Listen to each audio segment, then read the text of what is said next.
E outra coisa, o uso dos 4 sentidos.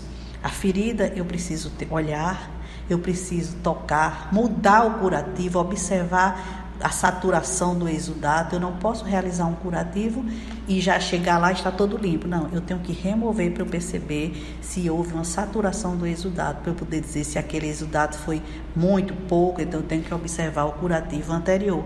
Sentir também o cheiro. Esse curativo está com infecção, até pelo próprio odor, tem necrose e tudo mais. Para eu avaliar essas feridas, eu preciso saber a causa. Primeiro ponto de uma ferida, o que causou aquela lesão? Quais são os riscos de infecção? É importante. O paciente que tem uma lesão sacra tem mais risco de contaminação por fezes, aquela área da urina. Qual o curativo que é mais indicado?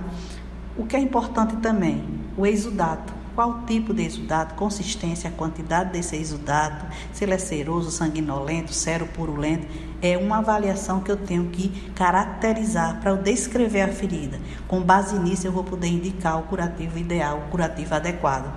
Os tipos de cicatrização que a gente falou anteriormente, se é primeira, segunda, terceira intenção, com base nisso também eu vou ter uma indicação de um curativo ideal. Os aspectos morfológicos dessa ferida, qual é a forma dessa ferida? As bordas são regulares, irregulares? Que tipo de curativo eu vou poder indicar? O comprometimento tecidual só comprometeu a epiderme, cometeu a derme, principalmente nas lesões por pressão. Ele já passou do tecido subcutâneo, ele já atingiu os músculos ou os ossos, então eu preciso olhar essa ferida e verificar, mensurar. Então, na avaliação, eu além de mensurar essa ferida, eu preciso ver tamanho, largura e profundidade dela, se ela tem deslocamento de borda, qual a área de deslocamento, se está drenando bastante. Com base nisso é que eu posso indicar. Eu não posso indicar nenhum curativo, nem nada, nenhum tratamento específico se eu não avaliar a lesão. Se eu só olhar, eu preciso saber, ver que tipo de exudato e a quantidade dele. Tipo de leito, de tecido nesse leito. A gente sabe que existem vários tipos de tecido, como por exemplo esse tecido aqui, olha gente, a lesão aqui é uma lesão por pressão e aqui está todo esse tecido nessa ferida, 100%, que a gente avalia percentualmente. Então, que tecido seria esse? Isso é uma necrose? É uma necrose de coagulação, preto, né, que a gente caracteriza pelas cores, né? Então, preto, esse tecido aqui, como é que eu classifico, que a gente vai ver mais adiante. Então, essa feridinha aqui é uma necrose em 100%, necrose de coagulação. Eu preciso conhecer esse tecido. De repente, eu vou me deparar já com essa outra lesão por pressão. Essa lesão por pressão, pelas cores eu posso identificar que tipo de tecido tem aqui. Então aqui a gente observa, preto é uma necrose de coagulação. Esse amarelo aqui é uma necrose de liquefação, é uma necrose mais úmida, que ela também precisa ser removida.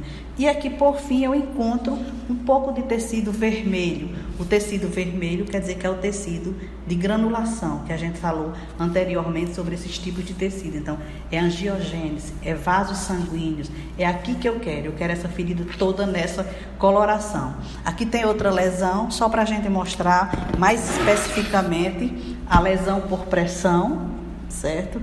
Com aqui uma área central, porque eu identificar a localização também, uma área central com tecido amarelo. Que tecido é esse? Necrose de liquefação. Ele é difícil, ele é úmido, ele é aquoso.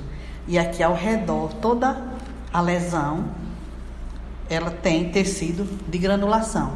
Teria outro tecido? Sim. A questão da epitelização. Que a epitelização já é o tecido das bordas, porque a ferida, ela cicatriza de dentro para fora.